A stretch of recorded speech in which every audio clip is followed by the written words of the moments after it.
Well, Queens, I'm so excited. I say that all the time, but I'm super duper excited because I'm interviewing my husband today and he's in the waiting room in my Zoom room. So I'm going to let him in and we're recording right off the bat. So it's all as authentic as possible. So let me let him in. Here he is. Connecting. Taking a while to connect, not going to lie. Here he is. Hey, King. Hello, Queen. Let me just check if I got my microphone right. No, I don't. I don't use Zoom normally. Here we go. Perfect. Yes. Cool. I was just saying that obviously before I let you in, I'm interviewing my king today and I'm extremely excited about it. Are you ready for this? Exactly. Exactly. Wow. It took a bit of time for I us to, know. but here we go. Yeah, very excited. I think we need to bring ourselves back down to earth from the conversations we've just been having on the Exactly. sofa. Hmm. Um, So I'm going to start because I'm going to look to the side here because I've got quite a few questions from my lovely listeners that they want to ask you. And there's Mm. a whole range of questions, and I'm going to have my own questions as well about being and the stuff that we really are passionate about. So let's start off with some questions from my listeners. The first one from Karen, she says, "Oh, I would like to know so many things about Wouter. Cool. Some of them you'll probably cover anyway. For example, what is his background? I assume he has experienced the kind of changes that he talks about himself.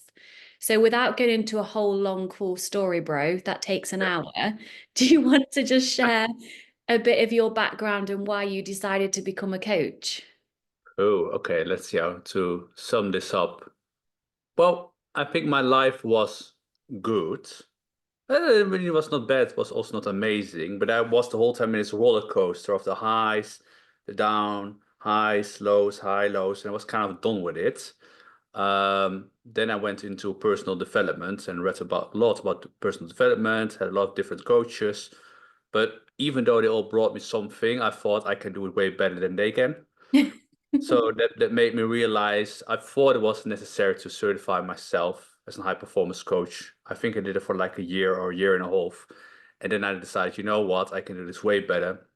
So I created my own no nonsense way of coaching. And I just do this because I love what I do. So it's not even that I see it as a job. I just know my purpose here on this world, and I know my purpose is here to help people. So they don't have to struggle in the way I was struggling because I struggled a lot. I had my biggest successes, but even on the all high of success and having all the money we wanted, I was not happy. Mm. Uh, so it was the wrong strategy. And then also knowing with all the coaches I work with all the psychologists and all those people who all think they know how to help you and they can't help you. I thought it's really time for me to start helping these people. That they're not going to waste their time and money on the people who don't know shit about life, to say so. Yeah, Yeah, yeah. direct as ever. One of the things I love about you is, and I'll share with my listeners, I've shared this with you before, but I'll reflect it back to you again, Hmm. is how from such a young age, so from I think was walking today and chatting, and you told me you read your first like personal development book around business when you were like 15. Hmm. And that's Exactly. insane to me. So you've always been quote unquote different, which is a positive. You've not followed the status quo. No, You wasn't like a normal child. no, That's exactly. served you really well now, hasn't it, in terms of how you live your life now? But definitely, I'm very blessed that I had the life I had because otherwise I would do probably what 95% of the entire world population is doing. And it's definitely not something which makes them truly fulfilled. It brings them some kind of joy, but not what they really are looking for. Yeah. Yeah. So the fact that you were into personal development from the age of 15, I mean, we're all on our own path. We're exactly where we're supposed to be. I Mm. didn't start my journey until I met you when I was 30. I mean, of course, I evolved as a human because we tend to all do that. But Yeah. in terms of getting to know who I am and creating my business, it was when I met you. So I just want to reflect back to you that you're so relentless in the pursuit Mm. of getting to know yourself more, how to help other people, Yeah. but also intellectual enough to understand when it's just words and strategies that aren't really getting you where you want to get to. Like you said, you were earning what, 30,000 every month, Yeah, and you exactly. weren't fucking happy though. I definitely was. I mean, I could do everything. I went to all the parties, used all the drugs. I mean, I kind of, when I look back at it, I guess I was just experimenting with trying all different options, going to coaches, to events. I tried everything to find out like, hey, there's something wrong here, but I can't point my finger on what is really wrong here. And so I tried out all this stuff, and then still I came back with the same answer. There's still something wrong here, but nobody can tell me what's wrong. And tell me what's wrong here? Have you found the answer? I definitely know what's wrong here, but that would, to say it in a no nonsense way, I would say that the way we think is wrong. Mm, Maybe just to make it easy, not to go into spirituality, but indeed, the way we see life, the way we see ourselves is completely wrong. So if we don't know from the core of our being who we are, then we would always be chasing for something we can't get. So we mm, always will go the wrong way, because if you don't know where you are, it's like you can't go to French if you don't know where you currently are. mm. So you need to know who you are to know to see where you're going, if that matters for you. Yeah, Yeah. Well, we're yeah, going to go into that in more depth cool. throughout the podcast. But before we do that, Karen also says, what was your 1.0 version of Wouter and what is your 2.0 version of you? So, of Hmm. course, I guess characteristics, values. Who were you with the 1.0 version of you? And who are you? Are you the 2.0 version of you now? Or what number No, are you on right now? I lost track. I lost track of all the numbers I'm being created. I'm just being to say. But my 1.0 was somebody who was very shy, very insecure about himself, always thinking that I'm not good enough, that I'm doing all these kind of things wrong, even though I put all my heart and soul in things to do the things right. I still got his feedback that I'm not doing the things right. I'm not good enough. So I become a pleaser. I became a nice guy. I was a cheater in relationships. I was a party hardy. I used recreational drugs, so only for festivals, so not like in normal day life. So I used that. Um, but I think on the bottom, in the core, was very insecure about himself, and Mm, trying to prove the world that he is worthy enough, and smart enough, and all those things. That was my 1.0. And now the one I am today. Um, I always say that one of my core values, which I find very important, is integrity. So integrity is a very important one for me. And I would just say I'm a man of my word. mm, Whatever word that could be, it could be something different today than it is tomorrow. But I am doing my fully best to be as much as possible a man of my word I want to be. But that could be every day differently, because we are growing every second of the day. And as you know, probably like a month ago, or if you see me now, mm. it's completely different again, but in a And positive way. do you know that you are good enough now? Do you feel that you are good enough now? What does that mean to you when I ask you those questions? Doesn't mean shit anymore, because because being good enough or not good enough or being successful, it's all a story. It's You just make it up by yourself, so it doesn't mean shit. I could say, nah, I'm good enough, and if that works for me, okay, let's live by somebody who is good enough. I know that my mind always will tell me, no matter what, how much money I have or where I am in life, he will always say I'm not good enough and I'm not there. So if I let my life run by my mind, I won't be good enough. Yeah, exactly. Well, when I first met you, well, when we first met in Egypt, let me just adjust my position. We were both obsessed with appearance, Oh yeah. believing that our value came from how good we looked on the outside in other people's opinions and society's opinions. And I think what's really special that we have is we've grown together. So we did meet when, and I will go into the eating disorder stuff in a minute, when I was super lean, obsessed with my appearance. You were more evolved than me, I believe, but you were still obsessed with your appearance. And I think that's what, even though there was a deeper attraction there with the future we've created together, there was that shallowness of, oh, he ticks the box of, I guess, good enough, but that concept isn't even here in our relationship and in our lives anymore, because good enough and not good enough only makes sense in comparison to something or someone. And we've dropped that, right? Yeah, it's like in a lot of relationships why they don't work out at the end is because their relationship is based on I want something from you. I give you something and I Mm, want exact the same level back. And if I'm not going to get exactly back what I'm giving you on that level, it's not going to turn out. But I always say and I always tell all my clients why our relationship is so incredible is because our relationship is based on 1 + 1 is 3. So yeah. it's the synergy, and we know that for people who human design perspective, we had to laugh about this because Mm, your human design, you exactly have everything you have is what I don't have, and everything I have is what you don't have. But hey, that's another.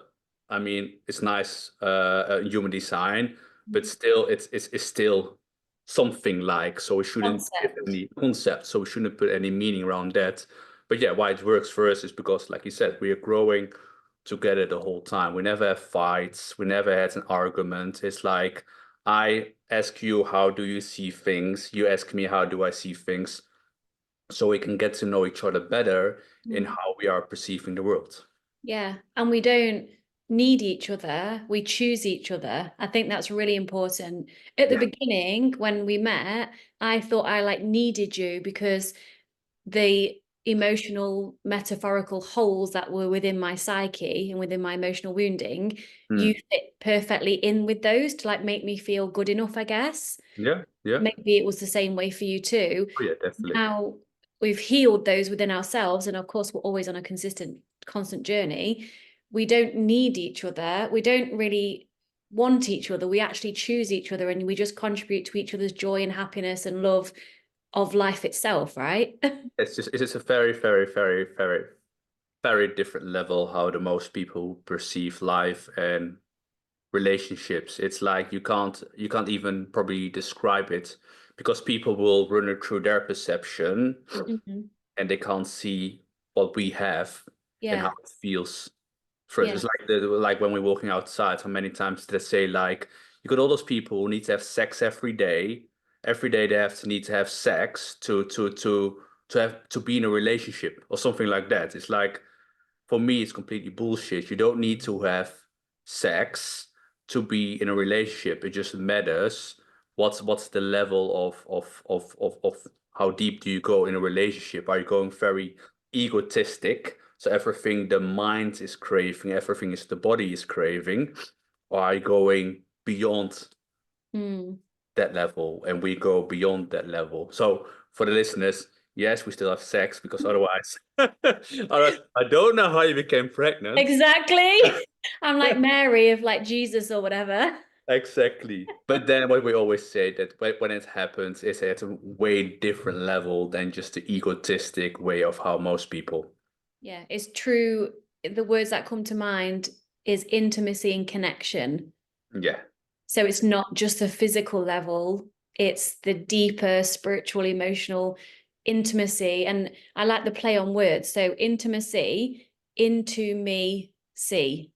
Nice. I like So that. it's being completely open to you Mm, and vice versa, and then yeah. connecting on a soul level. I love this. Okay, I'm going to bring it back to, Good. I love this conversation already. Right, let's see what the other question was. When this is also still Karen, when you went through your recovery, did he make any realizations about his own eating and exercise habits? This is making me laugh. And see things he needed to change. Oh, shit. I mean, I know the answer to that, but do you want to ask that? So, when I was in recovery from my eating disorders, did you look at yourself and feel like you needed to change anything about how you were eating or exercising? Phew. Well, you have to help me with that. I would say no. I would say no to. Because I even didn't see it as you would see it. I didn't see it as the I like your dog, by the way. I also have the kind of dog. Our dog. Oh, No, just kidding. hero. Um, but yeah, no. I don't. No, I didn't see it as you saw it. No, and I actually, in answer to your question to him, Karen, I want to share something. The way Wouter is with food and exercise when I started recovery helped me to see that he had a very healthy and normal and self-loving relationship with food and exercise. And Mm. you, talking directly to you again now, my darling, Yeah, obviously, but also answering Karen's question, you were the first person, you probably won't even remember this, who ever said to me, it might have even been in Egypt when we first met, you know, when I would starve myself, over yeah, exercise and then binge at night. yeah. And you said, you asked me like such a innocent question, something like, well, like, don't you want to take care of your body? Like, don't you want to body? I And then I remember was that. like, no one has ever asked me that. Like, no one has ever asked me that. Do I not want to like take care of myself? It was always like, do you not want to lose weight or gain weight? That was it. Yeah, because I was like, I mean, from an ego perspective, I was like, I remember when we were working out the first time in Egypt, and I was like, oh wow, those abs, like the body. But then when you told me like you're not eating the entire day, you were like running. What weren't you like running every day in I was Egypt? getting up And at all 5, those, running yeah, a 10K in Egypt, all those then mosquito going bites. with a mosquito bite, it's like infecting my entire body because I had a massive reaction. Not eating all day, being by the pool, not eating all day, going to the gym again with Yeah, you at yeah. 3 o'clock, still not eating, and then at night just binging on sugar and then taking laxatives and then starting the whole thing over again. I was like, this is not healthy. This is not, no. This, I mean, what is healthy, but no, I wouldn't see it as something which is healthy if you starve yourself the entire day. And also, if you are on freaking vacation, but you turned your vacation into a boot camp. Yeah, I know I did. I always used to lose weight on holiday. I'm going to use the English word holiday, but vacation, Yeah, because I just went into overdrive with my obsessive behaviors because I was in a bikini all day. So again, it was all about appearance, needing to have a flat stomach. What will he think of me? What will she think of me? Blah, blah, blah. That was my entire existence. yeah, you look so much better now because at least there's something to grab and to I hold on. know. Let's be honest, we men we do like curves. I mean, of course, some people don't, and that's fine, that's their thing. But I do like something to grab and to hold. I don't want to be like, "Ugh," Trying to find, oh, not there's trying to a break a here, bone there's to a bone something. there. Yeah, like, oh, that's a nice rib. I really like that. I mean, some people love it. That's fine. Yes. It's up to them. But that shouldn't matter at all. It's like what is the best for you and the most Yeah. healthiest for you. And I think the best for me, as with everybody, is my true authentic body, which is the one I'm in now. Exactly. Even during pregnancy, it was like I've shared with you, it's bizarre, and I know everyone's different, but you just have these assumptions if you ever get pregnant, you're just going to get quote unquote fat and big. But Mm. because I've worked on my relationship with food and myself before pregnancy without it even being a thing that we planned, obviously, I'm the same, just with a bump. Yeah, But so exactly. my body's not really changed apart from obviously my boobs have changed and my bump, and that's it. Yeah, well, the thing is also like you're not your body anyway, and that goes for some people way too far, but it doesn't matter what happens with your shape, you're Mm. still the same person anyway. Exactly. And that's what I will bring this up because I say this a lot in my coaching calls. When we first met, you said to me, oh, you've got just the most perfect body. And I believed, well, I didn't believe you because I didn't believe it about myself, but I kind of believed that you believed that. Mm. Then in recovery, when I gained a lot of weight, and that's the weight I'm at now, the body size I'm at now, you Yeah. would still say you have the perfect body. And I remember, do you remember me saying to you, can you please explain how that makes sense? Because I've got the perfect body when I'm like, your brain is in kilograms. I don't know what it in grams. When I'm like 3 stone lighter, Yeah. and then 3 stone heavier, apparently I've still got the perfect body. And do you remember what your answer was? Well, but that's the thing, like nothing is changing anyway. It's just a perception how you perceive things. Yeah. You said to me, you looked up and you're like, that's a really good question. So you acknowledge that I understand why you're asking that. Yeah. Yeah. And you just said, it's just you. It's just who you are, like your energy, your Yeah. body's the same, just bigger. It's not changed, like you just who you are. And that was kind of all you could say. And it kind of opened it up to me that you actually could, Yeah. someone could love me for the entirety of who I am, Mhm. not just my abs, basically. Yeah, and I think we had the conversation, I think many times when we're outside, and you said like, so what if a lady is in a bigger body? Yeah. So because especially how women are framed nowadays anyway. So we had Mm. this conversation like how uh indeed when what happens if I would see a lady in a bigger body?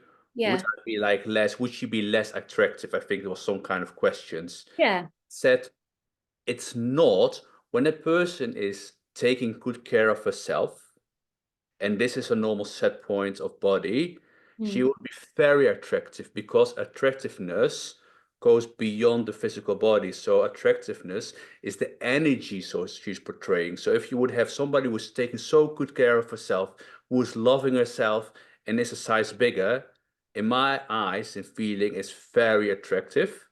Mm. But I would say for a lot of egotistic men, it wouldn't be because they're only listening to their mind and it's like this is only sexy. They can't even let's say most men can't even feel. Mm. They're not allowed to express their feelings, so they push it away. But indeed, if a lady would take very good care for herself and she would be a size bigger, she would still be enormous sexy because that's just the total package how I see it. So it's not the body, especially not it's the energy. If you ask me, it's something we can't perceive, we can't see, but it's just something like yeah, we see those people like smaller or bigger, doesn't matter what they are, but it's the energy, how to take good care of themselves. That's way different. So some person can have the idol women figure, but like sorry for my language, but be in whore of herself. Mm. Smart man, connected man would know that and would be like, yeah, well, you can have the looks, but I can already feel from a distance that you are a whore. So I will just ignore you and I will go for somebody else. Let's replace whore with not loving herself. Yeah. Well, okay, okay, okay. Well, it That's depends. just I my mean, opinion. yeah. I always say like it's the same with like energy attracts energy. So if you Yeah. would just be breaking up your relationship and you were like all cry and you go to the city, what you attract is a man from the same Yeah, region. because if someone's going out into town, Yeah, and in England we say out to get yeah, attention, yeah, which I used to do occasionally, not that I didn't drink or anything, but in order to feel good enough, there we go again, that can yeah. consistently searching of being good enough, you would Mm. get dressed nice, you would lose weight for it, all that bullshit, to receive attention and desirability from other men in order to feel good enough.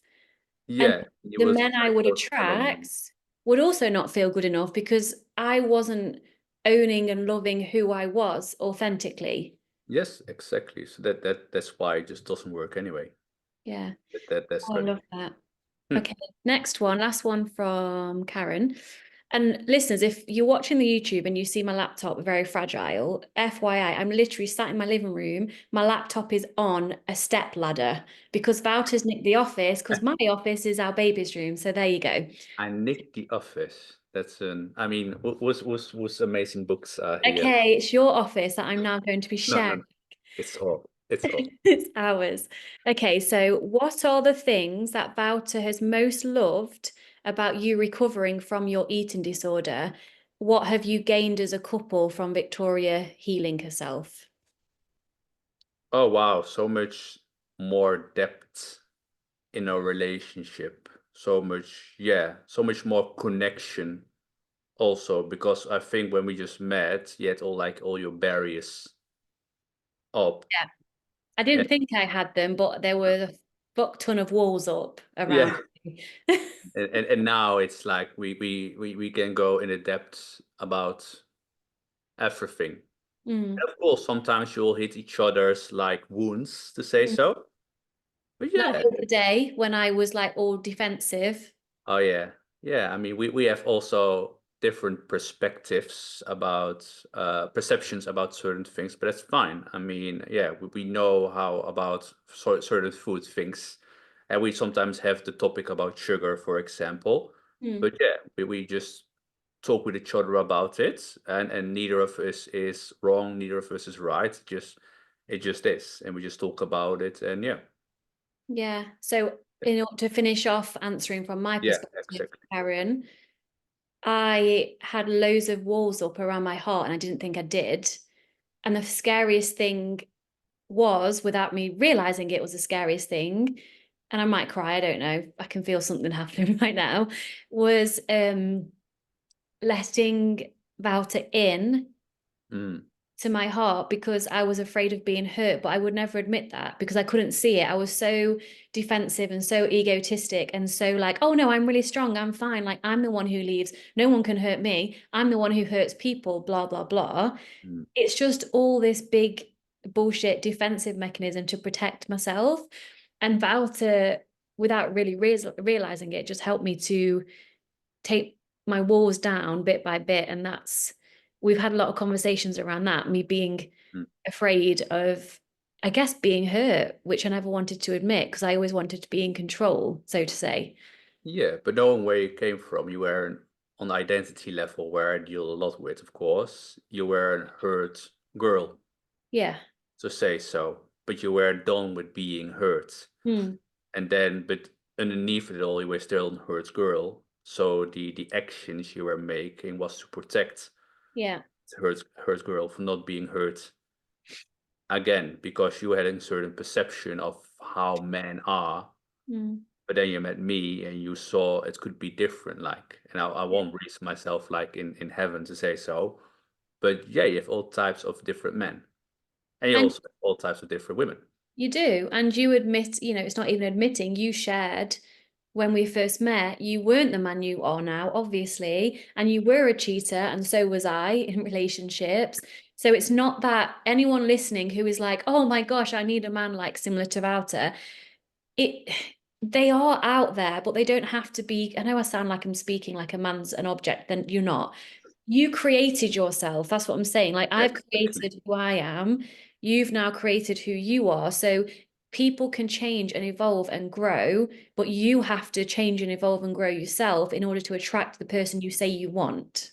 Yeah. So what you need for yourself is you need to be responsible of your own life. And what you then need is a partner who is responsible over his or her own life. And if you're both responsible Yeah. over each other's life or of your own life, then you can create everything you want to be creating. But it takes the responsibility of I am responsible over my life.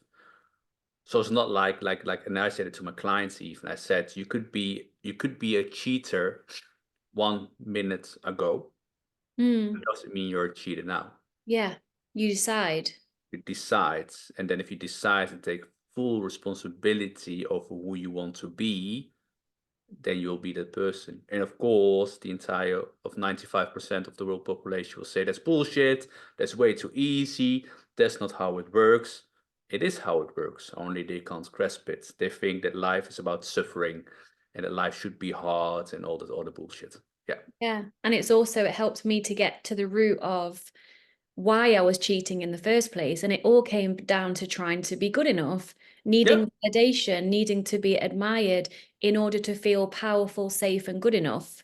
Yeah, same for me. I mean, it was nice to cheat with all the women of that on that moment because as you well, not too old by the way, but it says a 10 lot at a about time. you if you're like 19 or 20 and you can sleep with an older woman. I mean, I was like, oh my God, points for me. This makes me even more of a man, but of course it Mhm. doesn't. Um, yeah, yeah. Yeah. Mm. Okay, right. Let's move into rock. Oh my goodness. Sorry, it's very particularly balanced, this laptop, as you can probably tell. Right. Let me try not to touch it as I'm scrolling. Blame the pregnancy. Full responsibility. Blame the pregnancy. No. I'm not going to blame anything because I'm taking full responsibility, my love. Exactly, exactly. Okay, so Rocky says, I know you met in Egypt when you were in the eating disorder. Did Wouter understand the depth of it? So, did you understand the severity of how I was living, perhaps, with my health at that point. Well, I'm an honest man, so if I would say yes, that's completely bullshit. No, I didn't, because I think I was one was saying like, well, you can also just not go to the supermarket and not get chocolate. Like Yeah, your in head the binge eating stuff, Wouter said to me one time, just don't eat, just don't binge. And I was like, oh my fucking God, as if I've not tried that for like 20 years. Just just don't binge, solved, done. don't just go to the supermarket. I mean, your arm's not driving by itself and all. Oh, Which is true. I do want to say that is true, but the mental and the emotional aspect that was in, that was the eating disordered brain, if you like, hmm. I was allowing to drive those behaviors. But the problem isn't binge eating, the problem is restriction in the first Yeah, place. yeah, yeah. So no, because you teach me a lot just looking at you. You teach me a lot because especially, I mean, that's your specialty, that's your skills, your expertise also. How I would think what would work is Mm, completely what doesn't work. So what yeah. all the professors and all the psychologists and all those people are saying, it's not true. I mean, your approach, and I'm not saying this because you're my wife, Mm. saying this because look at all the people you did help, and it's such a different approach. One, I would in the starting, I just couldn't make any sense of it. Yeah, which is unrestricted eating. How does that make sense when everyone says eating moderation, health is important, which it is, Yeah. but you can't get there until you heal the shit underneath of the restriction in the first place, which creates the binging. Exactly. I mean, I know how many psychologists you spoke with and coaches, and I don't know anymore what they all teach you, probably not that much. But Mm, probably quite some, well, you know, it's like those people who say like they say they praise this, but they don't do it by themselves. So yeah, yeah, exactly. yeah, Yeah. yeah. And you completely like you healed yourself and the approach you help other women with, and sometimes also even men. Yep. It just works because you have been in there. It's not like you read it in some book or heard it from a coach and like, no, you have been through it you all yourself. Like I have been certain things in my, so I only say the right as coach of speaking is that we have to need it to experience ourselves Mm. because otherwise we just talk about shit we even don't know properly.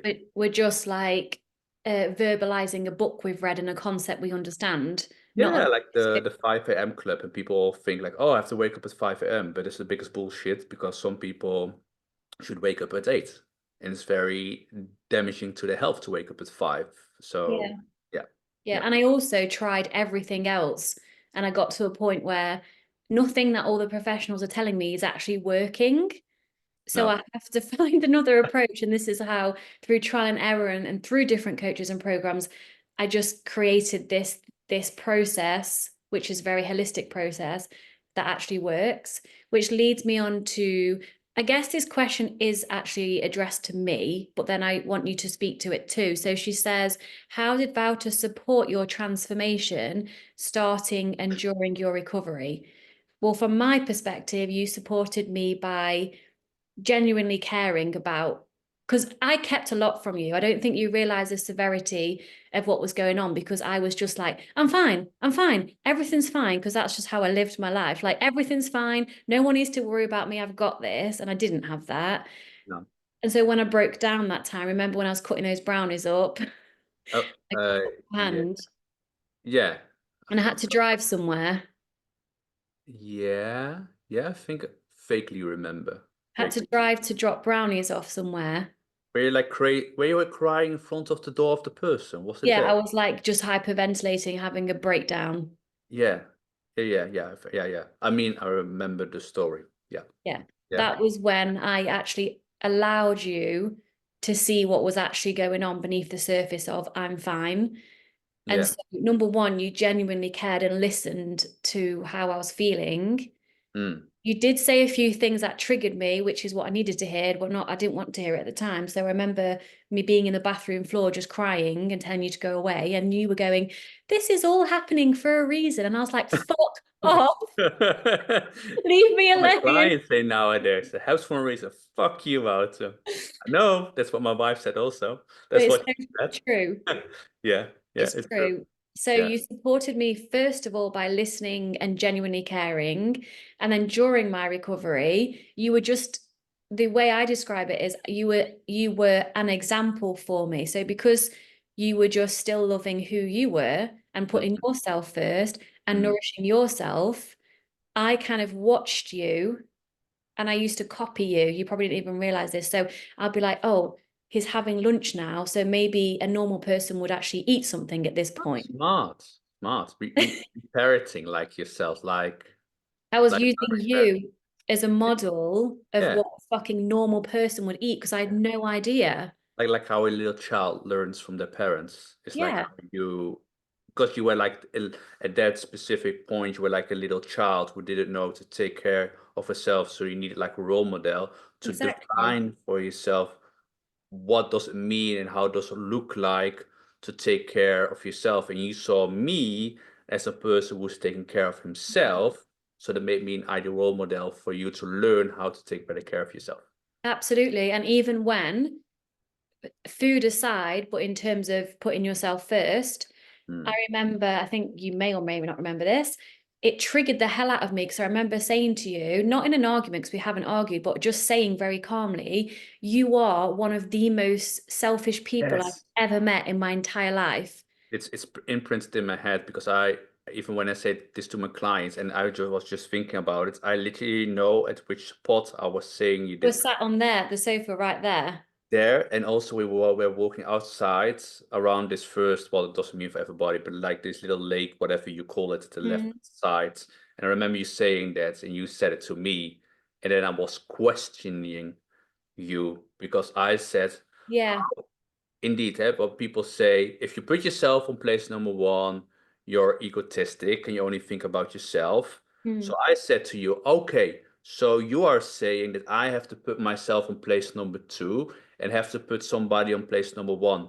What does that make that person then who wants to say you have to put yourself in place number two, and you have to put me on place number one? That makes the person. That's it, because I must have thought it then when you were sat on the sofa there, and then we walked and we talked about it. Yeah, And what I learned through that experience, and again, ironically, not so ironically, we spoke about it. It wasn't me just saying, you're the most selfish person I've ever met, and that was it. We had a conversation about it.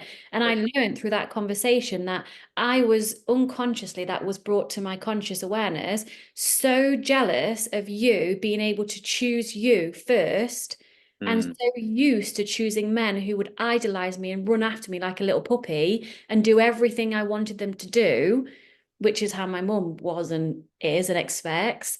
So when you put yourself first, I had a problem with that because I was like, well, I should be your fucking number one yeah. because you chose me and I chose you, but that's all bullshit. It's freaking bullshit because how can I take care of you if I can't take care of myself?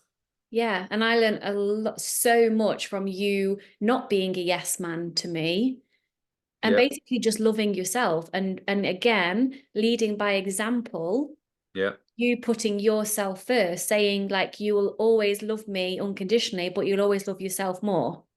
yeah. I mean, it was good that I, at that moment when we met in Egypt, and I remember when you saw me, I was reading No More Mr. Nice Guy, Yeah, I which remember you completely reading.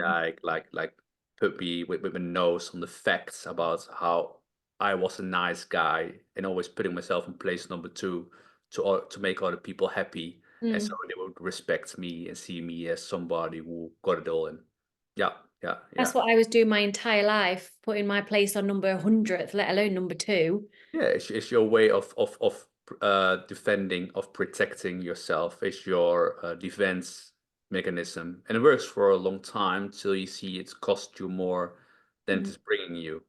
Exactly. And when you modeled that to me, although it made me very angry, it Mm, triggered me. I was open enough to explore why it triggered me and to learn from that trigger and mm. to be like, well, can you also then teach me how to, for me to choose myself? And I remember another time it was to do with your books. So, those of you who don't know, Wouter's a best-selling author in the Netherlands twice. And it was before your second book, though, I think. So it was a couple of years ago now. So we've been together 7 years now. Yeah. Um, you always asked me, because you would do admit that, again, admit that's a weird word because it's as if like you're doing something wrong, but you like to identify sometimes with being lazy. Oh And you're yeah. fine with that, Yeah, I'm fine. I'm lazy. right? Yeah. So then sometimes you would ask me, oh, can you take my books to the post office when you walk here or whatever it was, because I was doing something or I had more time than you, whatever. It probably not even more time than you. You just asked me because I was always saying yes to you. Yeah.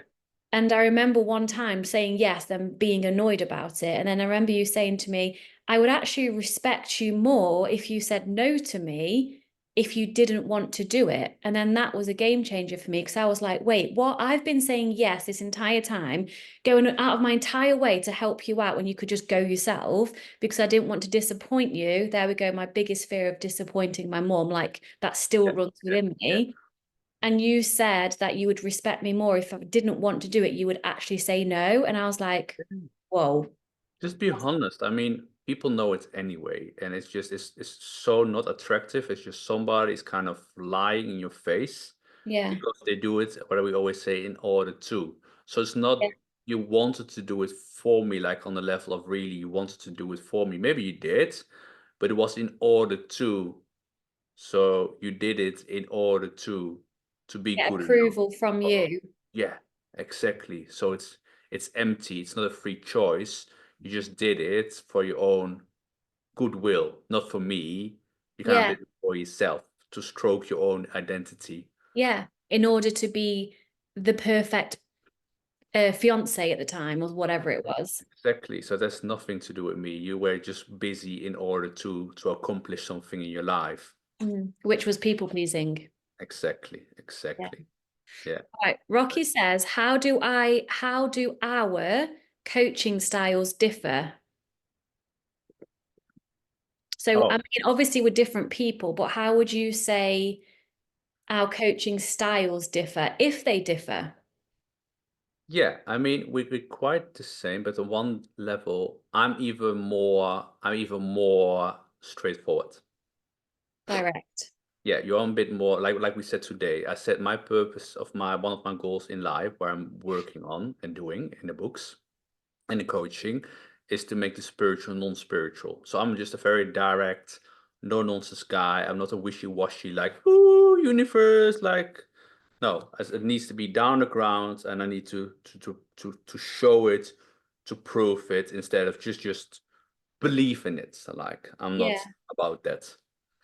And And so would you say I am more wishy-washy in quotes? Because yeah, without you're not words. wishy-washy, but I think I would say that I'm not. I would say like if we look about degrees, like warm water, you're warm water, and I'm hot water, like Yeah. so. Yeah. You're direct, but I'm even more direct because Yeah. I mean I very much respect what I always said to you, because I know how much time and effort, and every day, I mean every day when she wakes up, the first thing she goes with Hero. That is the thing I told you have to grow in my eyes. So maybe this is a good example. So let me do my nose. So you wake up in the morning Mm-hmm. and you first go with work with Hero, and then you're still liking your old clothes, to say so. Yeah. And then the first thing after, when you walk with Hero, you get your mobile phone and you take all the time to answer your client messages. And then after, you take care of The group. yourself. And then the Yeah, group group, first. and then yourself. Indeed. And there's also one thing I said to you, like you have to completely do it different. In my eyes, walk with Hero. First put yourself in place number one, take good care of yourself, and then do the rest. And why I was talking about this, because I was like, why I'm talking about this anyway, is that indeed you put so much time and effort in all the questions. I, as the man I am, I wouldn't have the interest in all the bullshit stories which goes on, because for me they are bullshit stories. So I think in that level to my clients, I'm even more strict. Like, I don't want to hear your stories. I just want to hear what's happened. Done with it. We're not gonna cry. Well, you can cry if you want. So I'm a little bit more, even more, but that's probably just the person I am. Yeah, I think you're more direct too. I Yeah, am direct, as people reflect back to me. yeah, I need to be direct to serve the person I'm coaching, yeah, but I think I bring it, it's like just a random vision. You're direct like a lightning bolt. yeah, I'm exactly. direct with a lightning bolt with fluffy clouds and pink unicorns and hearts around the lightning bolt kind of thing. Exactly. Like I said, it's just degrees of directness. So your directness is like warm or like hot, and my directness is like extreme hot. Yeah, and that's why not everyone can handle that, right? No, that's why, well, both of us, but especially you on your website as well, you say that you're not for everyone, and that's okay because not everyone can handle that level of directness Yeah. I mean, if some they're people, living in stories. yeah, some people don't like it, and that's fine. That's their path. But for my ego, on an ego level, you bore my ego the fuck out. Yeah. I just can't. I can't cope with that, and that's fine. Because I mean, I could also just say, well, I should just be fine with it. But I'd be like, no, our time is limited on this world. So Mm, if I can do something in 10 minutes, I want to do it in 10 minutes and not in an hour. yeah. So let's cut the bullshit, come to the point, let's fix this.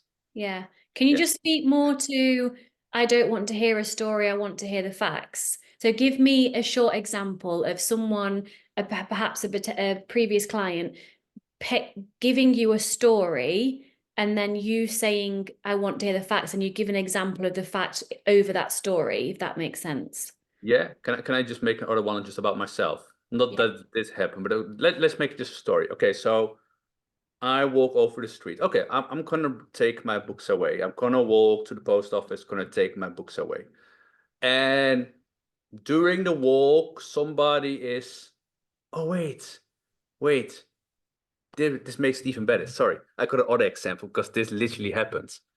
That's I think always better. An authentic example, please. okay. I think it was a week ago. You remember this? I was opening my email box and somebody did respond. So how did it happen? Oh, yeah. Somebody wanted the preview of my book. So what they have to do is they go to my website by themselves. They say, I want the preview of your ebook. They put by themselves the email address in, and what they get first, they get a confirmation sent to the email. But do you want to have the ebook of Wouter, of the book preview of Wouter? Then the person responded to that email, which he even asked by himself for it. I wasn't even there. And he said something like, Wouter, you fucking pauper. Was it pauper? I think fucking Proper. Yeah. pauper with your Roly fucking Rolex. kansloos. So what's the word of kansloos in English? Like fucking like useless. Yeah. Don't bother me anymore.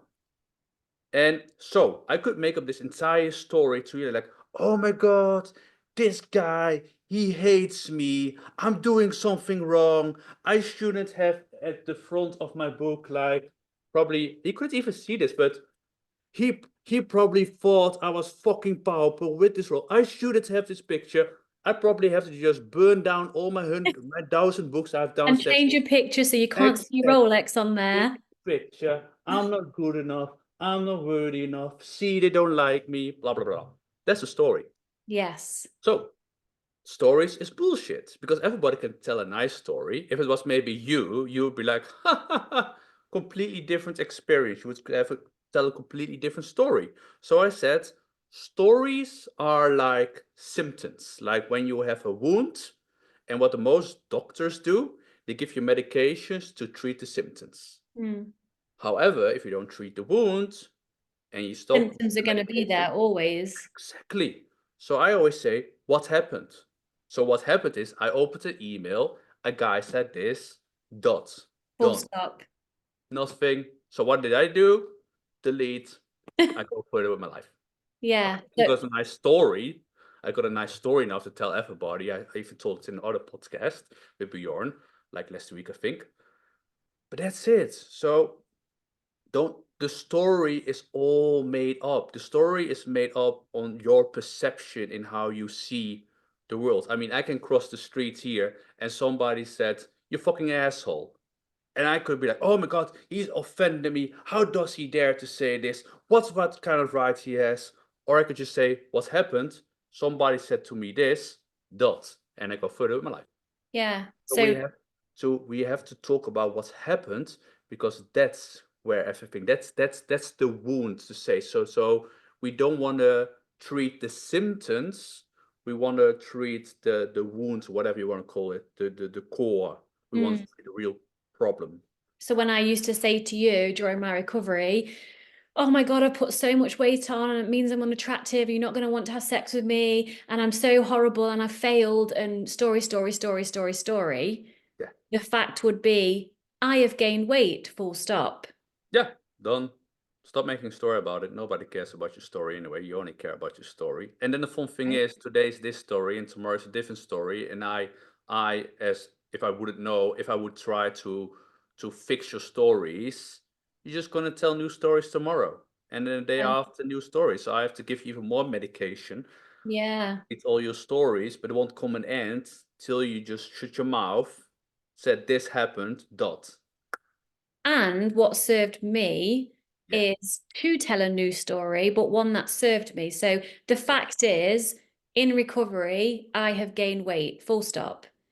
Yeah. And because I want to create my own reality and have influence over how I feel, that means all these positive things like I'm free around food, I don't have to restrict anymore. So I guess part of them are facts, which is how I got to that point. But I like to create stories that are Yeah, you just still do. made up, but that serve me.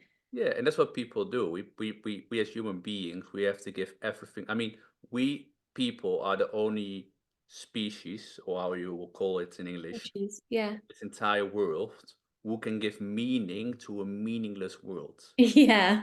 And so that's why we fucked anyway, because and even though most people don't know, probably only 1% I said, but yeah, the world is meaningless. You don't have to grasp that, but we as human species are the only one who can give meaning to a meaningless world, which means you create your own meaning anyway. So why would you then create a meaning who's in your way? Why wouldn't you create a meaning which is helping you, is increasing your performance, is increasing your happiness, if you want to believe in that story? I'll Just tell you why, and you can speak to this to help people. The answer to that is because Wouter, 95% of the world think that fat is bad and thin is good. So they believe the same story I'm telling myself. So therefore, I need to live in that story in order to be safe. yeah.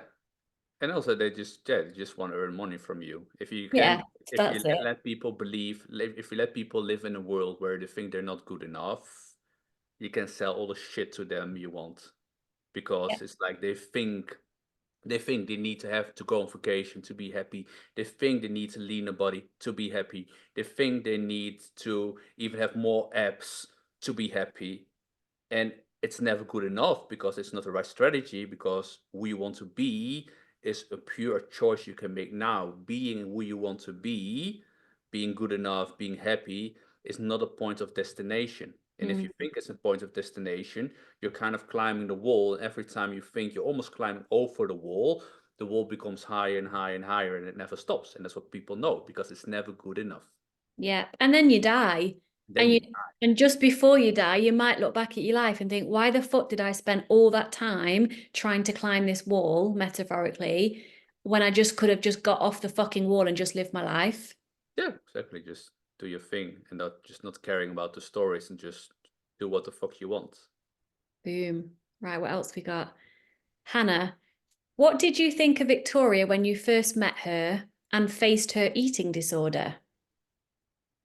And face the eating disorder. So the eating disorder I would find hard in a kind of way, because I it didn't completely bother me, if I say that I right. also hid it well. Think you hit it very well. I mean, like, well, you know, when you bought like chocolate from the shop and you did hate it.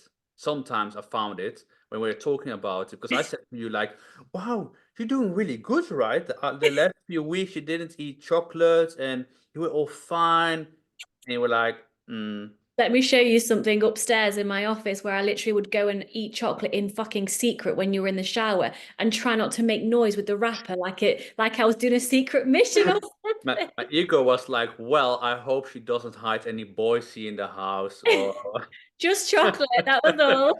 just chocolate.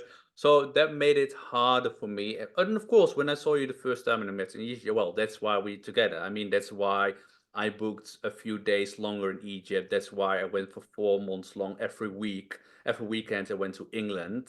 You did. 4 months long, and I remember even being one day, the entire day stuck in England and boarded 3 times. And after I heard I couldn't go back home, made me even more happier because I could stay at you.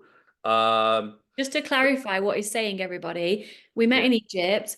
He cancelled his flight so he could spend 2 extra days in Egypt with me when I was going to go home. And then after Egypt, on the plane on the way back home, just before you took off, you already booked your flight to come to England that weekend. And and then then for 4 months, he flew to England every weekend and flew back to Holland so Friday he would fly, Monday he'd fly back for 4 months. Just and just I have a showing you his full-time business commitment. which runs very well also, so don't forget Yeah. that also. It was not that I was workless. I had Yeah. and definitely a big business to run to say. Yeah. Yeah. But yeah, why did I say that?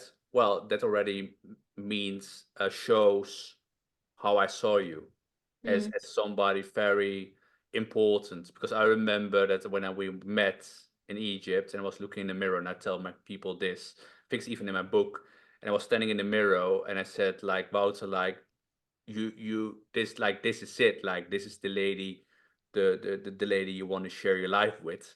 mm. However, if you are the person now who you are, it's not gonna happen. So it's time to really decide in which man you want to be. And I was a man of my words. And I remember flying back and I had my journal and I was really again recreating my entire life of living, of eating, of going to the gym, of having you there. And that's how I did it. So yeah, that just shows like, I mean, you wouldn't just do this for just somebody. I Just was to have sex, which you already had with me on holiday exactly, anyway. there are cheaper ways to get sex than if we talk about all the money spent in. Yeah. So yeah, I think that shows enough how I was seeing you. And of course, from an ego point, so then I talk about the mind, and the mind only cares about the picture. Of Yeah. course, I was like, oh, nice abs and things like that. But then at the other side, I remember in time when you were gaining more weight. Yeah. And I I was was so like, worried about it. damn, this even better. Because now I say even to you, I said, I don't even like. I mean, then I did like it. Mm, But now, of course, if that's really who you want to be, then it's attractive. But it's like what we said. You can have a ripped off body, but if you from the inside not happy, not taking good care of yourself, it's just not attractive. I mean, there are so many ladies who are so busy with being ripped off and lean and everything. But I just have to see them for 1 second. I look into their eyes and I know you're not attractive because you're so not happy. You're mm, so not taking care of yourself. And that is so not attractive if somebody's not taking care of himself. yeah. And you did at that moment. Yes, you gained weight. Hey, perfect. I mean, it was even better. Um, but even if you wouldn't gain weight and you were just happy and taking care of yourself, that's all what matters. That's how I see it. Yeah. I Yeah. guess it's radiating self-confidence and genuine self-acceptance. That's the attractive energy from Yeah, I mean, somebody. otherwise we were very shallow because what if now, for example, like some people, like by strategy accidents, they burn their face. Yeah. Then and what then? They're like, "Oh, sorry, bye. You don't got that face anymore, so bye." Yeah, you have a lot of men like that, but no, Mm, that's not the man I am, and I think that's a big difference. That's what how we started this conversation also about, for example, the intimacy yeah. is on a way deeper level than just what the eyes can see. Yeah. Yeah, Oh, this conversation's amazing. Are you still okay to keep going, my darlings? We've been at an yeah. hour, but I still have questions. Is that good? I got all the time of the world today. Okay, amazing. So, another person, I can't remember how to pronounce her name because I had a consult with her and I want to say Neve, but I don't think that's how you say her name. But anyway, that's how I spell it. Let's spell a name, then at least we know we do it right. N double E V E. There we go. Okay. What were his initial thoughts when you told him about your struggles with body and food? So I guess directly to you, darling, when I opened up to tell you, like, this is really hard for me, and this is how I feel, and this is my biggest fear, what did you think? Balls. What to tell you? Yeah, like that's I mean that's strong leadership to say so. That's freaking powerful. I mean, how powerful is it to talk about your authentic self? Well, authentic self A wounded self. about your wounded self, indeed, in your language, indeed, about your wound. How powerful is it just how powerful is it just to be honest about your current situation? That takes balls in my that takes literally everything, because what if you kind of share this and I will be like, oh, what the fuck, who are you, like, go fucking away, like, no, I don't want you. Yeah. And by a lot of people, because when some people get in a relationship, they pretend they're somebody they're not, and then they can't hold it for a long time, and then they see the real self, and it's like, Mm. it's not gonna work. But no, for me, that's the most powerful thing. I mean, that's the most powerful thing. My clients, so and my very successful clients, like if a guy with like an own net worth of more than 10 million, and then he is really telling what's going on, you got balls. You need balls for that. You need balls for that. Yeah. So interesting because I remember telling you, and I remember feeling the weakest, most pathetic person in the entire world. Because, in my opinion, back then, I was being weak and pathetic and needy and powerless by sharing with you. Yeah, you did believe in the story that that is what you are, what you were, and then you did try to hide it. Yeah. That's the thing. But then, and of course, I wasn't there at that spiritual level then, because I was always fuck you, spirituality and all that. Yeah. Uh, but then still, yeah, it takes a lot. It just shows a lot of your character then at that moment. Yeah. But then you did, thankfully, receive me throughout, because let's be honest, my recovery journey has been messy. When I used to just bike to the woods and turn my phone off, and then you would be like, well, I don't know where my girlfriend is, and I'm like in the woods in the dark just crying to myself, like wanting to die or something. It's not like I shared with you and then everything was fine and off I went into self-love. There was a lot of ups and downs, but you always met me with unconditional love and tried to understand what was going on. So even though you didn't understand, Yeah. you were open to try to understand, like, please tell me what's going on for you. You were genuinely wanting to know how you could help me. Yeah, because I think this is the thing what we talk about. If you see, when at the moment I saw you, it's on this deeper level that I know we belong together. Yeah. So on this earth level, to say, so on this egotistic level, and I don't know what I say now if that's how I saw you then, but this is how I say it to my clients anyway. It doesn't matter how fucked up somebody's life is, how fucked up their story is. Yeah. I don't see them as their story. I know how freaking powerful everybody is. And if it's important enough, then everybody can get at that level, because you already are the most powerful person anyway. It's only you're kind of programmed and you believe in the story that you're not good enough and that you're weak and all that. But I see beyond that. Yeah. I don't think you did, maybe unconsciously you saw that Probably, yeah. back then. But But not remember consciously. when I shared with you kind of in depth about the abuse I experienced with my ex? Yeah.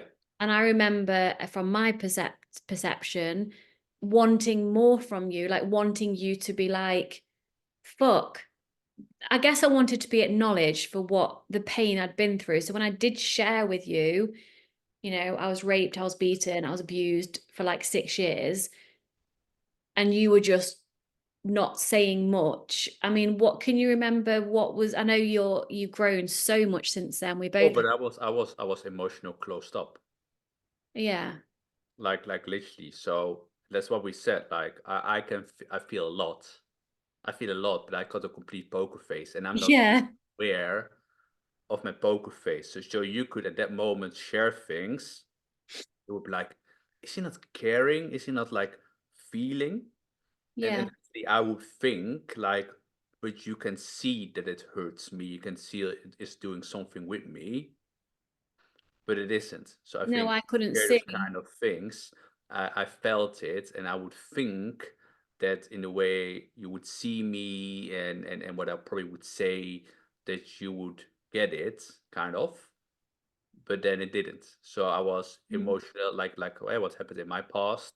Emotional. It was as men, most men anyway. It was not okay to show your emotions. If you would mm. show your emotions as a man, you would be gay, for example. That's always what they said. If you show your emotions as a man, you are gay. So you're not going to show your emotions. So that's how it is. So then it's very hard. It's like you needed a role model around food, Mm. how you could take care of yourself.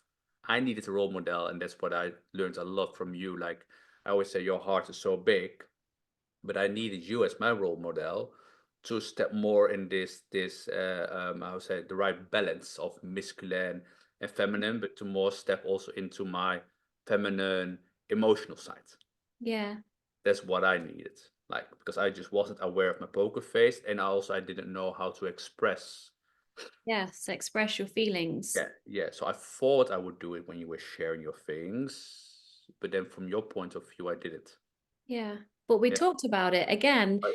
Theme of this conversation in relationships, communication. Communication is everything. Yeah, Vulnerable, thing. authentic communication, not you this, you that, you didn't, your fault. It's not that communication. It's I felt this when this happened. And then you go and then you say, this was what I was feeling when this happened, and Yeah. etc. Don't change somebody's perception of how they see things. So not like, oh wow, how could you say that? Of how could you see me like this? Like, oh my god, do you really think I'm egotistic? Blah blah blah blah blah. It's like no no no no. So okay, you say this for a reason. So let's talk about it. Let I show you how my tree looks like, Yeah. and let you share for your perception how that tree looks like. So at least when we look to the same tree, we also kind of could experience the same tree more likely. Yeah. At I least can we have get to know how your tree looks like. well, at least our separate trees come together as one, other than just having separate trees and saying my tree's better and your tree's shit, and you saying my tree's better and your tree's shit Yeah. doesn't work. No, because everybody lives in a different world. Everybody perceives the world on a different level, different way. But it doesn't mean that my way, how I see the world, is better than how you see your world. Just different. Yeah. Well, So actually, we see it very much the same, but I see us two. But even in our own perception, it is different, even within the context of what we both believe and agree and talk about. yeah, because I mean I always was like the feeling of not have being good enough, and then I always went to the gym and I lift like very heavy. I like an enormous chest, all that, but then still I couldn't see it. So Mm, people would say like, "Oh my God, like you're a beast, you've got like a big ripped off body," but then I still couldn't see it by myself. So that's yeah, also like the way how I perceive the world. It's so warped. different. Yeah, it's just very different because I couldn't see it. I saw myself as a tiny person. Mm, That's always what I said to you, like as yeah, yeah. sample, because I said, and I had a big body, probably still am, but when I looked in the Gonna mirror, be, my darling. Brrr. when I looked into people are leaving now, no kidding. when, when I looked in the mirror, I still thought it was tiny. So that's Yeah. fucked up the brain is. Same with me when I kept saying, I mean, this even I've grown beyond what fat even means because I was playing into the fact that fat is bad when it's not. But when Yeah, I was gaining weight, I was like, oh my God, I'm so big. And you were like, you're really small. And I'm like, no, I'm huge. So yeah. even my perception of self was warped Oh too. yeah, because you then showed pictures Yeah, of what for I the thought I lady. looked like. Exactly. And then, of course, now we do speak about the weight, but the person on the picture was like 4 times as heavy on appearance in how you did look like. And I genuinely thought I was the same as that Yeah. person. And that's why I always brought up to you the example of how I was standing in front of the mirror and thought I was tiny. Yeah. Yeah. Body Yeah. dysmorphia. Pretty fucked up. Yeah. Yeah. One question, which I think will be a one-word answer from Emma. How did you know Victoria was the one? I just knew. I mean, I mean, this beyond knowing. Just feel it. I Yeah. mean, when you know it, when you know. Like that's the saying, right? When you know, you know. It's like you can't just tell it. And I said I had clients who were like in open relationships. Yeah. Thought this is how they had even children. So people, I had clients being in an open relationship, having children, always saying to me, Wouter, Wouter, Wouter, like open relationship is how I do it. And I said, okay, sure. But I said, let's start working on yourself. They became the person they wanted to be. Then the next day, they really found somebody, just met somebody by accident. Mm. And from that moment, they knew like this is the person I want to settle my life with. And they broke up with the open relationship, went out of an open relationship, closed up relationship, or how you call it. So yeah, that's just when you know, you know. That's how I see it. Same from my perspective. I can't really describe it. I just knew. I just had this innate knowing that I didn't know because I wasn't spiritually connected. I just knew. It's beyond words. Yeah, everything fades. So normally it would be like, okay, so I'm in a relationship, and you would still be looking around like, oh my God, that lady, I would like to have her in bed, and this and that, and I like that, and that's just all gone now. Of course, you can see, like we said, like of course you can see another pretty woman, Hmm. but it just stays by, hey, there's a pretty woman. But Hmm. it's not like there's a pretty woman, I want to take her into bed, give her the best night, and then next day kick her out. Like that, Yeah. not. It's just like, yeah, that's actually my ego. My ego thinks it's some pretty woman. Okay, nice. And let's go on with life. Yeah. Same. Because Yeah. we're naive to think that you can't look at someone and think, oh, wow, she's beautiful. No, of And course, there are that's so it. many beautiful people anyway. I There's mean, so many hopefully beautiful more people. and more. Yeah. Yeah. But that's when I worked on myself. I now don't make that mean anything about me. Whereas before, I mean, we don't, it's not like we openly just be like, oh, hey, he's fit, she's gorgeous. It's just not necessary. But let's say, I don't know, we're watching something and I perhaps say, oh, she is just like stunning. And you agree. I don't make it anything, it doesn't take away anything of me. Whereas before, if you had said someone's stunning, I would have made it all about me. I'm lacking, I'm not good enough, he doesn't love me, I'm insecure. And I would have been angry the fact that you found someone else attractive when, hello, you are going to find other people attractive, as am I, but it doesn't have to mean anything. No, I mean, I have an ego. Like yesterday, we were watching American Pie. Oh, yeah, there were boobs Yeah, I everywhere. mean, there were boobs everywhere, and okay, from an eco place, yes, ripped off lady boobs. Yeah, okay, that's cool, nice. But I won't be like, oh my god, lady, darling, like, oh, I'm gonna think about it the entire night, and like, no. But yeah, we had fun, and yeah, let my ego have some pleasure, and that's it. More he doesn't get, Exactly. The kind fact of. that you rewound it 4 times kind of showed that you I mean, you even did enjoy it also, so Oh my no, God, it was so funny. And like it was I can so look at a funny. woman and Funny. we was watching the second American Pie, not the one we watched Yeah, last night, the one yeah, before. yeah, And in my opinion, you know the two women that pretending to be yeah, lesbians. yeah, yeah, yeah, yeah, yeah, I saw their bodies as a work of art because they obviously trained at the gym and I'm into the gym. yeah, They actually had like, and this is just an ego perspective on what I think is attractive in a woman. They yeah. had like these beautiful, like muscly bodies and these beautiful breasts and everything else. And I was like, wow, that is like a perfect body. But then I'm not feeling a lack. I'm not wishing I was them. I'm not thinking, oh, maybe Wouter actually wants her to have in bed. If you do, it's none of my business anyway. Oh, So exactly. But I mean, I could even see a men's body and in a way and I think like, yeah, but damn, he worked hard for it. If I would want the body, no, probably not, because some people are just too big. But the work and effort and the effort everything they put into it, like, yeah, good for you. Like, it takes a lot of yeah, dedication to create something like that. And that's, I think, then we come back to this point of energy levels again, that if somebody puts so much energy inside themselves, it's the energy we perceive of the person. Like, wow, this is a person who take good care of themselves, and that's what makes it attractive. The that's most, the it. most. Yeah. Yeah, But unfortunately, when I was looking similar to the woman I was just talking about, I was very disordered and very sick. yeah. So that's less. So you would have like 5 points for from the ego part, Mm. 5 points for body look, and then minus 10 points for your internal world to say so. So you're in a minus for me. Yeah. Whereas if you have an amazing body, you work for.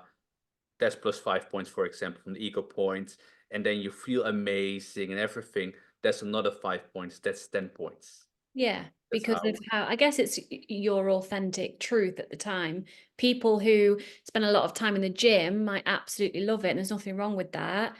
But if they're like not loving who they are and not fully accepting of who they are, that's again, if we're talking of the point system, minus points. Like, men who like, I've been out with someone before, I told you, who like literally kissed his own biceps, like seriously.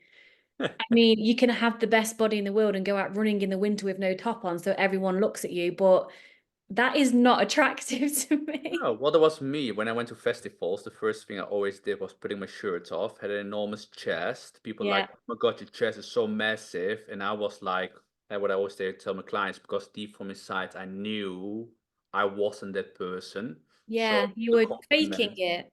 exactly. I was like, no, it's not me. It's just the person I'm pretending to be. So that's not attractive. Somebody can have No, a big body and then they're just insecure about themselves and all that. That's definitely not attractive. true. Yeah. Right, on the last few questions from Hedy, then I might ask one at the end. Let's see. These are quite quick ones because Hedy's hilarious. What do you think of Victoria's favorite client? Hint me. You don't know her, so you... Who is she? No. Okay, it's very easy. I know that the people where Victoria works with, she decides by herself if she want to work with those persons. So I would always say that she got amazing clients. Otherwise, Aha, she wouldn't work with them. boom. And you too. Me too, indeed. Because I When said you with have a Victoria last. consult, it's almost like you're having to interview them if you want to work with them. Like Tinder for coaches, like, no, no, yes, I like you. And you can pay me now. Like that. Well, it's true. I mean, why would you waste your life on working with people or having people around you who you don't like? Not for True, the sake of because money. We're not whores like I always say.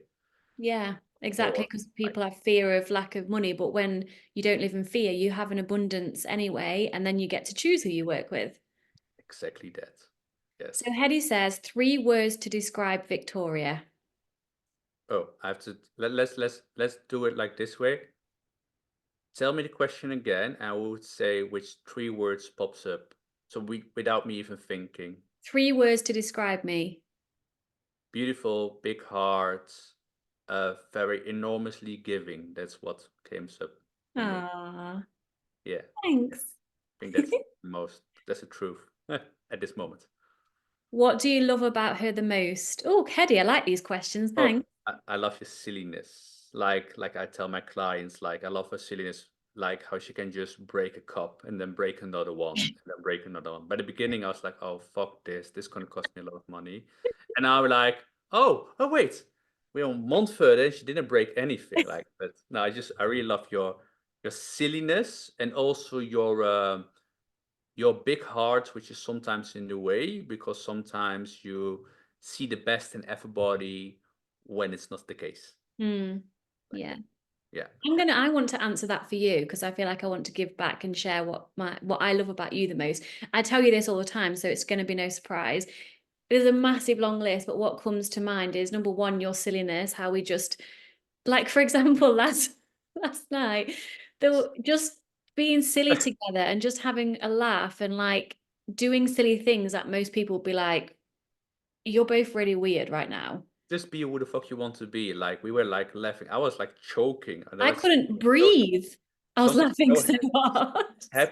something so silly well, just funny, fucked up funny happens in the movie, and I was like choking. You were like, I was like, this is fucking funny. Like, just yeah, without limits. Just don't have blockage barriers. Just fucking be who you want to be. Like, Yeah, and the silliness, like when you used to, before I moved in here, and you used to send me like random silly videos, like for the celebrations chocolates you used to have, and you put the Mission Impossible theme tune on in the background, and you did a video of just the celebrations with your fingers going to the celebration, then going away, and like this sounds ridiculous, but it's just you. You're so stupid and silly. I just love yeah, that most about you. yeah, exactly. And then sometimes I pretend to be a no nonsense guy. Like, no, Yeah, but really you're just like a silly.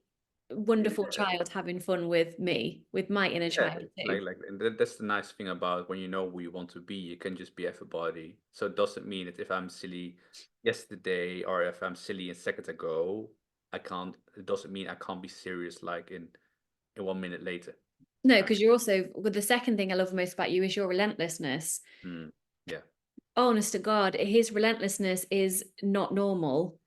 no, it's And pretty. that's one of the things I love about him because I think I also don't have that. I'm very dedicated and determined when I want something, but you're relentless with anything you pursue, whether you want it or not. You are like, I'm seeing it through to the end or I'll die. One or the other is going to happen. Yeah, I don't take no for an answer. If that means I have to work till 4 in the night to get it figured out, then I will do because I don't take no for an answer. Yeah, and that just, I'm in awe. I'm just like, I tried twice. I'm like, oh yeah, fuck it. I don't care enough to keep, but you just I know. just keep going. So I'm gonna, as okay, I want to share another one. What third thing do I love about you?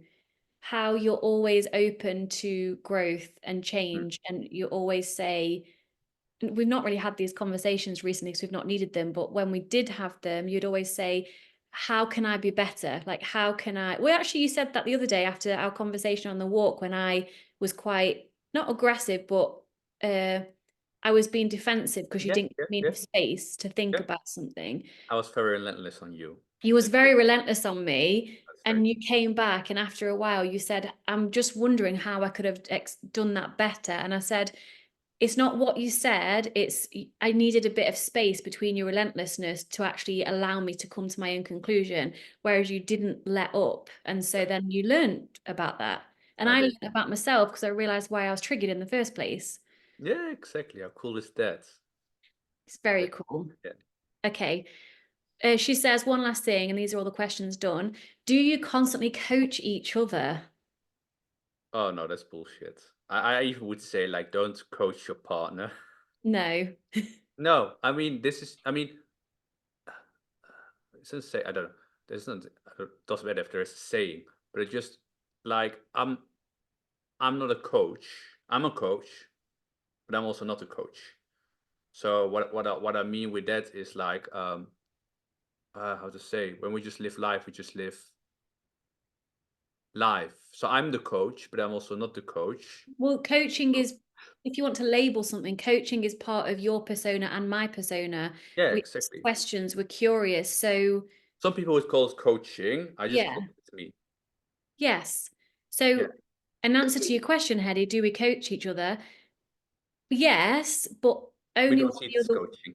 yeah, we don't see it as coaching, and obviously we respect each other's where we're at emotionally and energetically. So if we need a bit of space, we're not there with like pressing coaching questions of self-discovery when we just need to be left alone for a bit. Yeah, and I think also the thing is that, and that was the big difference between me being a high performance coach based on a script and then me Yeah. deciding my coach my own way. I when I coach my clients, I don't become a coach. It's just in my true nature Yes. who Yes. I am. So my directness I give to my clients is a directness I give to you.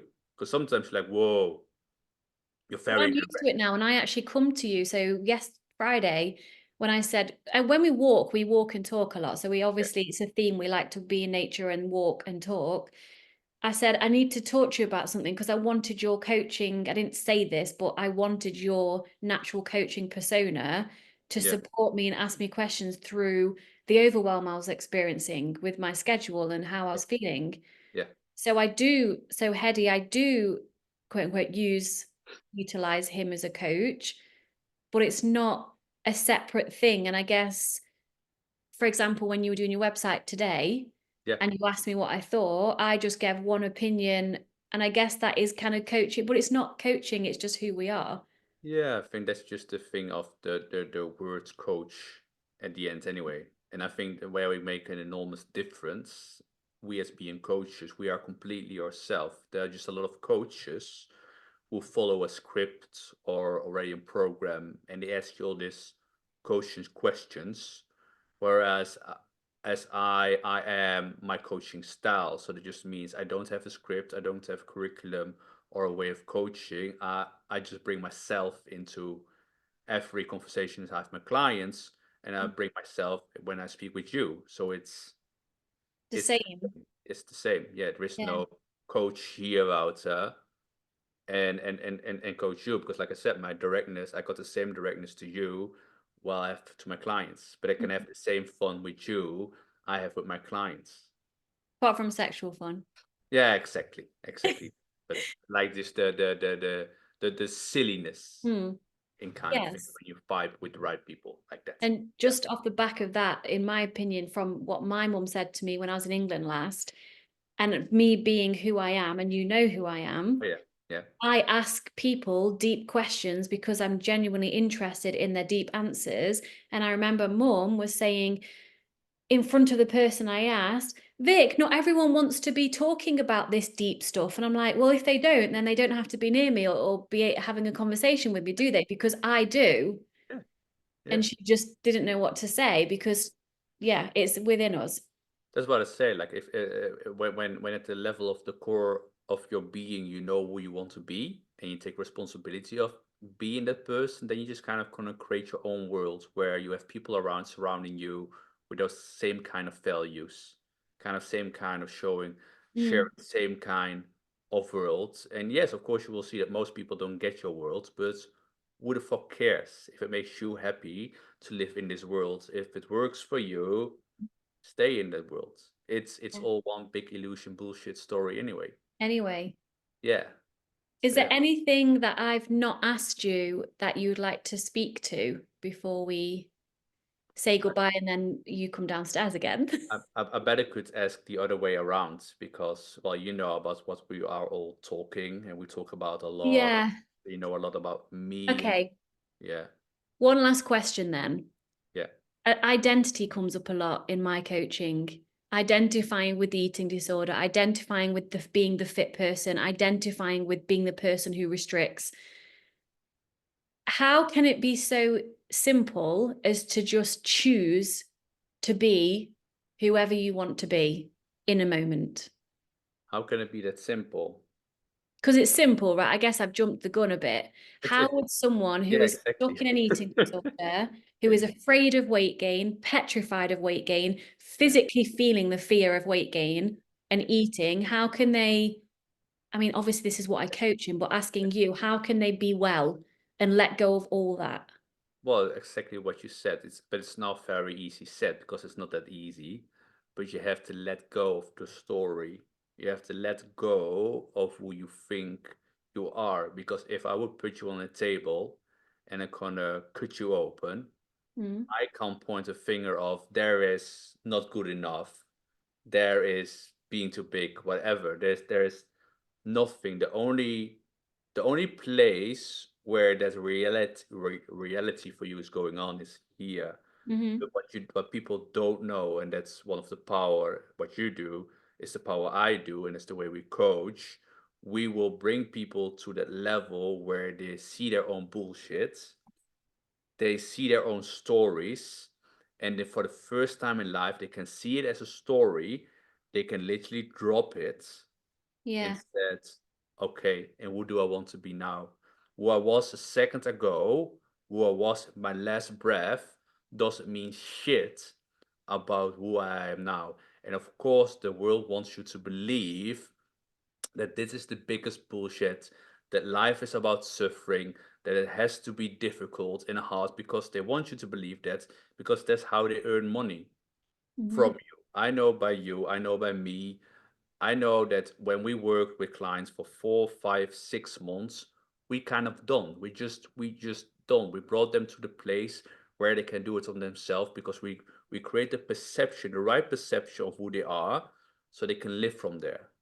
But the Yeah, most coaches, the most events like Tony Robbins and everybody, they don't teach you this. They just kind of they take your symptoms away, and the next year you come back as a junkie because you need him.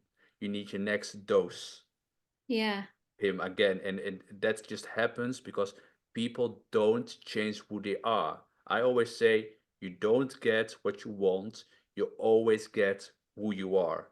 So mm, if you want to change your world, if you want to change your results, if you want to change just simply if you want to change your life, You simply have to change who you are, because who you are is how you perceive the world, is how you come into action.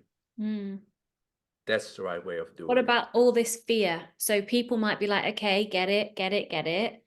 But there's that Yeah, but word. yeah, I yeah. have so much fear around eating, weight gain, etc., etc. Yeah. So what is it costing you now anyway? So let's coach. So like I'm going to pretend I'm the past me Yeah. Okay. and Yeah. I'm saying I am petrified of gaining weight. Okay. Check. So, okay, I see. But what is it costing you now? What is it costing you to be petrified? Well, I have to stay in an eating disorder, I have to restrict, I have to worry. I'm living in hell basically. It's Yeah, costing me everything. exactly. So for some people, and this I think it's now way too easy, I would bring it anyway. But for some people already really being into the what it's costing you, for a lot of people who are in so much pain already, they be like, fuck this is no, there's so much pain here. So making new choices in who you want to be, even if it is an just a possibility, would already make the situation better anyway. So if I said to you, I'm afraid of all those things, and if I let go of the fear of weight gain with your help, I'm also going to have to let go of being validated, feeling good enough, feeling Yeah, loved. what would be your biggest underlying fear? What is your biggest underlying Underneath the fear? fear of weight gain. Yeah, what's causing all these symptoms to say? So, what is the core of your Well, I know this and I can answer this because I've worked through it, but that's why we need a coach to get to the point. But yeah, I know my root fear, it wasn't the weight gain, it no. was fear of not being good enough, which meant fear of not being safe and loved. Okay, exactly. So, and once again, this goes too quick now. So, because Mm. first we want to bring you to the point about you realizing who you did choose to be. So your way of being now was like hiding this person. So first of all, you want to become aware about, oh wait, so this is how I act and this is who I be. Then of course you want to look at who do you really want to be. So if everything would be possible, if So it I would was be a being a possibility. person who was afraid of not being loved and then not be therefore not being safe. So I was being what? I was being afraid Yeah, exactly. For example, so you want to know your acts also. So how did you put that? So what are you currently doing? What's your behavior around that? around the fear of weight gain. Yeah, exactly. Restricting, being afraid of food, avoiding intimacy, trying to look perfect, etc., etc. Exactly. So that's your acts, and you use those acts, those way of to hide The in who you fear. really think, Yeah. in who you are. Yeah. Exactly. So what if, for example, where we could create this new identity who you want to be, but how to say, would you be willing, because in English I have to think about the terms, would you be willing to step into the possibility of then what we created, which we didn't create now, becoming this person, however, being okay with other people might saying to you that you're not attractive or that you are not good enough. Yeah. I mean, obviously, this is hard as well because it's quote unquote fake Yeah, because we're because not. if you wouldn't be, then we have to dive into this story, why this story is still so important for you that you can't drop it. At Yes. the moment when you can drop it, like, you know what? I'm completely done with this bullshit. I'm like 35 years old or 37 years old. I'm still living in this fear, but I'm really done with it. I'm not gonna give any shits anymore what people gonna think about me, what they're gonna say about me. I fucking don't care anymore. I'm gonna be me. That's more important. Mm. That's where you want to take it. However, if you still gonna give too much shit about it, that what people will say about you, what people will think about you, then we have to destroy that story, because that story is still your reality. You still see it as something which is real.